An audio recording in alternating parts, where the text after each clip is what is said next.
Hormuz প্রণালীর বিকল্প পথ কেন তৈরি করা হচ্ছে না? পারস্য উপসাগর এবং ওমান উপসাগরের ঠিক মাঝখানে অবস্থিত এই হরমুজ প্রণালী হল গ্লোবাল এনার্জি বা বিশ্ব জ্বালানি সরবরাহের সবচেয়ে গুরুত্বপূর্ণ ধমনী। প্রতিদিন বিশ্বের মোট খনিজ তেলের প্রায় ২০ থেকে ৩০% এবং তরলীকৃত প্রাকৃতিক গ্যাস বা এলএনজির এক বিশাল অংশ এই পথ দিয়েই পরিবাহিত হয়। সৌদি আরব, ইরান, সংযুক্ত আরব আমিরাত, কুয়েত এবং ইরাকের মতো শীর্ষ তেল উৎপাদনকারী দেশগুলোর বিশ্ববাজারে পৌঁছানোর একমাত্র নির্ভরযোগ্য জলপথ এটি। সবচেয়ে সরু অংশে এই প্রণালীটি মাত্র ৩৯ কিলোমিটার চওড়া, যার মধ্যে বিশাল বিশাল সুপার ট্যাঙ্কার বা জাহাজ চলাচলের জন্য নিরাপদ লেনের প্রশস্ততা মাত্র ৩ কিলোমিটার। বর্তমানে ইরান হরমুজ প্রণালী খুলে দিলেও আবার যে কোনো সময় এটি বন্ধ করে দেওয়ার ক্ষমতা তাদের আছে। এই প্রণালীটি বন্ধ হলে বিশ্বে জ্বালানি তেলের দাম খুব দ্রুত বৃদ্ধি পায় এবং অনেক দেশের তেল রপ্তানি বন্ধ হয়ে যায়। এতে করে আমদানি এবং রপ্তানি করা উভয় দেশই খুব সংকটের মধ্যে পড়ে। এখন প্রশ্ন হলো, সকল দেশই তো এটি জানে যে ইরান যে কোনো সময় হরমুজ প্রণালী বন্ধ করে দিতে পারে, কিন্তু হরমুজ প্রণালীর বিকল্প নথিপথ কেন তৈরি করা হয়নি?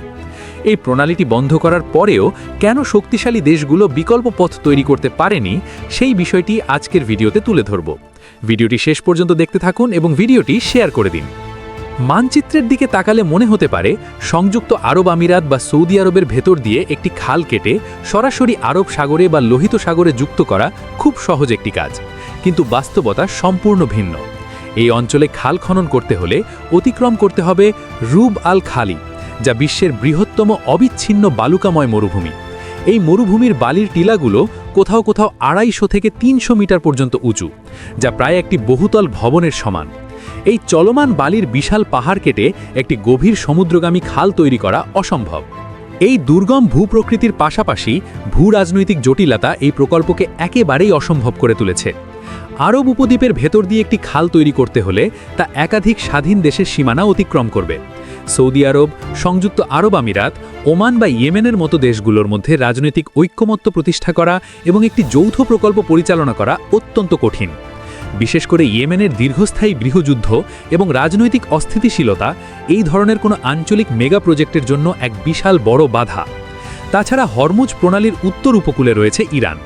এই জলপথটির উপর ইরানের যে কৌশলগত ও সামরিক নিয়ন্ত্রণ রয়েছে তা তাদের আন্তর্জাতিক রাজনীতিতে অত্যন্ত শক্তিশালী অবস্থান দেয়।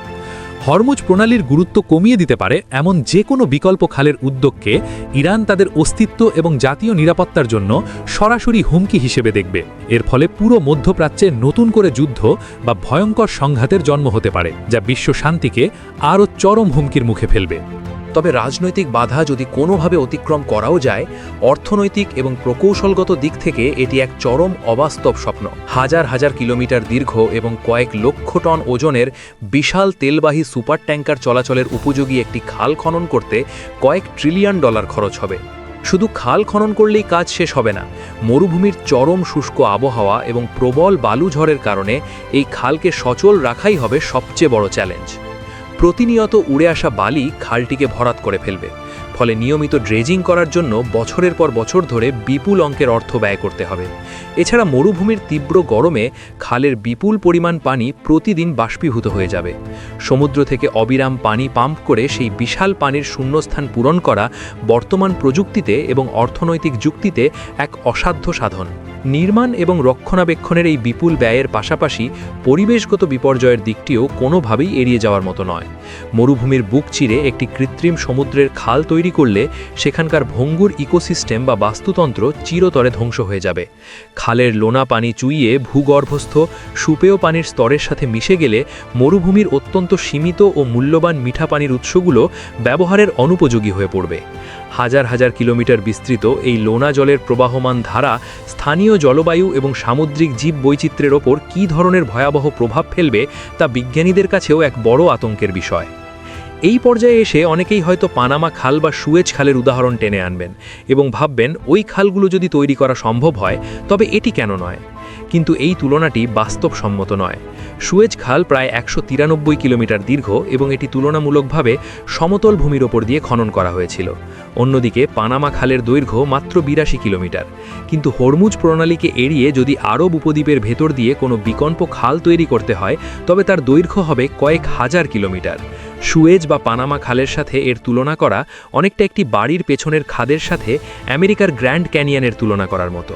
এত দীর্ঘ একটি খাল খনন করতে যে পরিমাণ মাটি, বালি বা পাথর সরাতে হবে তা মানব ইতিহাসের যে কোনো নির্মাণ প্রকল্পের চেয়ে বহুগুণ বেশি এবং অকল্পনীয়। হরমুজ প্রণালীর বিকল্প কোনো নদীপথ যদি তৈরি করা যেত তাহলে আরব দেশগুলো অনেক আগেই কৃত্রিম নদীপথ তৈরি করে ফেলত। কিন্তু এই ধরনের প্রজেক্ট সফল না হওয়া এবং বিপুল অর্থ অপচয় হওয়ার ভয়েই কোনো দেশ এখন পর্যন্ত এমন পদক্ষেপ গ্রহণ করেনি। আপনার কি মনে হয়, হরমুজ প্রণালীর বিকল্প কোনো পথ তৈরি করা কি সম্ভব? কমেন্ট করে জানিয়ে দিন।